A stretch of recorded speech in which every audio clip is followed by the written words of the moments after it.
back to Travel Like An Ochieng. We have a special one for you today. It's a report from one of our original members of Travel Like An Ochieng. In fact, the young lady who actually gave the site its name, Travel Like An Ochieng, is my daughter Ellie. What she's doing is she's studying abroad in Europe this semester. As she continues her educational endeavors, she'll be investigating great places to travel to as a student. I've always said one of the most important things you have to do when you're young is travel, and she's certainly taken advantage of that. And some of the benefits of being a student traveler is your travel is so much more cheaper, and she's going to be able to, based in Europe, able to do a lot of great adventures, and hopefully she'll provide some great content for our channel for you guys to enjoy. This is the first of many reports that she's going to make, and she's reaching out to share some of her time, prepared to enjoy some of her first-hand accounts, and I am happy to be able to bring this to you on a regular basis for the next several videos until her adventures are over.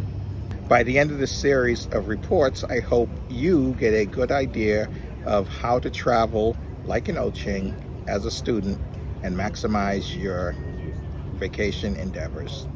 One of the most important points that I want to make here is traveling hacks work for any level of traveler, explorer, student, whoever you are.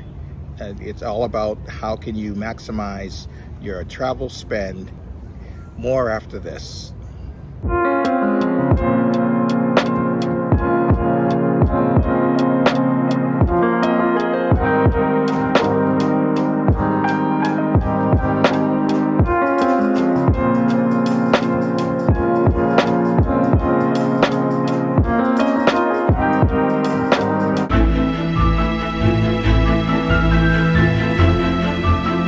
Hello, my name's Eliana. I'm my dad's oldest daughter, and I am currently studying abroad in the UK. So I got the opportunity to go visit a few places that I have a few pointers and tips on.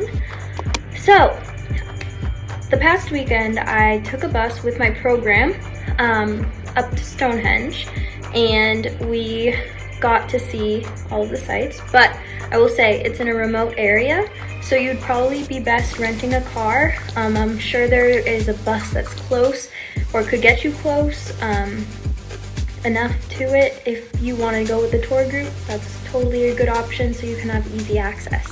So when you arrive to Stonehenge, it's pretty straightforward. You go in, you get your ticket, and then you head to the basically only building in sight. And when you get over there, you have the option of going on a walk, and it's not too far, I would say about a mile, or you could also take a shuttle bus to Stonehenge. I did the walk. I recommend the walk. It's really peaceful, and I think it really gets you in the right mindset to be in nature, but nothing against the shuttle. I did walking there and back, and actually on the way back there's a path that goes through the woods, so that was pretty cool. I went at around 10:30 a.m. It wasn't too busy. I know that the whole idea is that you want to be there for sunrise or sunset to get like that super nice effect, but I don't know how busy it gets at those times. I will say that little mid-morning was perfect timing for me, just because it wasn't too hot yet, and there weren't a ton of people, which was super nice. When you get there, I did not realize there were so many live animals. There's even an area where you can walk up to cows, like very, very close to cows, and it was a lot of fun, and I did that too. I definitely recommend that. So when you walk back, it's not too bad, so 20-minute walk. There are also little huts with like a description of what kind of, I guess, houses people lived in the area, and they were reconstructed. Definitely check those out. And then there's a gift shop. I didn't stop in the gift shop because I was running late on my tour, so definitely if you get the chance, stop by.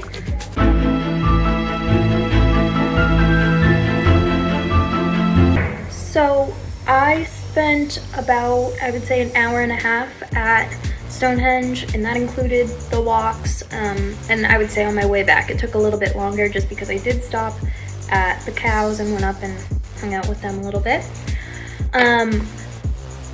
Would I recommend staying longer? It depends what you're there for. It's really, really cool, and it's really, really beautiful. I will not say it's not, and it's super interesting. And you actually do have the option of downloading the Stonehenge app, which is like an audio app that will go through more history and details if you want to download it. So you would just basically go in the App Store, download Stonehenge, which I recommend doing before because it is country. It is farmland. Like, there's probably not the best connection out there. So make sure you do that before you get there if you're interested in that. But I wasn't. It was beautiful. It was cool. But you can only spend so much time there. And our tour in our bus actually was headed to Bath in the same day.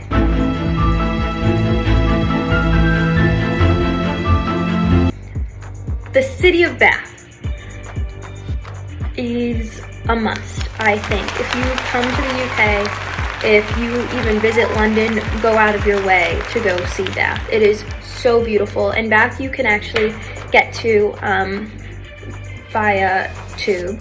So you'll be able to take a tube or the train out there. It's, I believe, an hour and a half if you took a car. And then on the way back, it's a little longer just because of traffic. I would say it is like this charming, like, fairy tale town, and people have live music, they have flea markets, they have thrifting. There was a park. My travel partner and I, we went to the park and we told them we were students. We got in for £2. But otherwise it's £4 a person, so extremely affordable, and that's for all day. So you can come in and out whenever you want, and they're beautiful gardens, a lot of families, which is nice, and it's a lot of locals from the city coming with their families to visit for like weekend trips. So you feel really safe, as well as you just have, it's a good atmosphere. There is a river that runs straight through. The churches are all Gothic style, so they're gorgeous. And there is a square where we got to see rotating live performers. And when I say rotating, I mean like every 20 minutes there was a new person. And you just meet interesting people. We met someone who composes music for documentaries in America, and he was playing Spanish guitar, and it was the most beautiful thing I've ever heard. I would definitely say if you go to Bath, it could be a one-day thing. I personally think I'll be returning to Bath just because I enjoyed it that much. And I didn't actually get to eat a ton at the local restaurants. I did go to a fish and chips place. 10 out of 10 recommend. I did not think that the food in the UK would be good. I have no issues with it so far. It's pretty good, especially the fish and chips. Yeah, those are kind of my pointers, my must-go-tos. Another option for you when you're in Bath is you can go to the Roman Baths. It's in a cathedral. You do have to pay like around like £30 to go, so we didn't end up going just because it felt a little more touristy, and I don't know, it's cool. It just wasn't what I was looking for. It was a beautiful day out, so we just ended up walking and hanging out by the shops. We went into an art exhibit. There's a museum down the road I definitely recommend going to. But yeah, overall, I would say Bath is a must-see if you are on a limited time here. If you are going to be here for a longer period of time, definitely throw in Stonehenge. I'm not saying that that's not a great place to visit, but in my personal opinion, I think if you were to go between the two, prioritize Bath.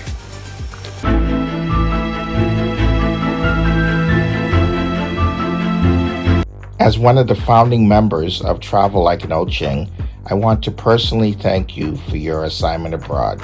I'm sure all of our viewers will appreciate any travel hacks and information you can share as you continue your adventures in Europe. This is the end of just one of your special assignments for our channel. Keep filing your travel reports and I'll keep getting them out to the viewers. Remember to always have fun and travel like an Ochieng wherever you go. Love you and miss you. Until next time.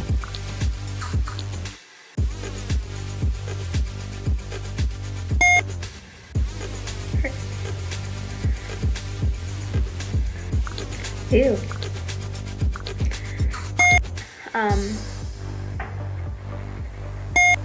Oh, in Bath, you can also go see in one of the Catholic churches. That's all I have to say.